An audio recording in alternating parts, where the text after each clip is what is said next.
కుటుంబ పెద్ద చనిపోయిన పరిస్థితుల్లో కుటుంబానికి సహకారంగా జాతీయ కుటుంబ ప్రయోజన పథకం కింద ఒకేసారి 20,000 రూపాయల ఆర్థిక సహాయాన్ని పొందవచ్చని జిల్లా కలెక్టర్ ఇలా త్రిపాఠి తెలిపారు.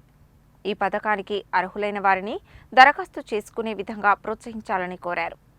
శనివారం ఆమె చండూరు తహసీల్దార్ కార్యాలయంలో మీడియా ప్రతినిధులతో మాట్లాడుతూ 59 సంవత్సరాలలోపు వయసున్న కుటుంబ పెద్ద ఒకవేళ ఏదైనా కారణం చేత మరణించి ఉంటే జాతీయ కుటుంబ ప్రయోజన పథకానికి అతిపెద్ద కుటుంబం అర్హులని, ఈ పథకం కింద అవసరమైన ధృవపత్రాలు జతచేస్తూ దరఖాస్తు చేసుకుంటే వారం రోజుల్లో వారి కుటుంబ సభ్యుల అకౌంట్లో 20,000 జమ చేయడం జరుగుతుందని తెలిపారు. అంతకుముందు జిల్లా కలెక్టర్ చండూరు మున్సిపాలిటీలో జాతీయ కుటుంబ ప్రయోజన పథకం దరఖాస్తులను పరిశీలించారు.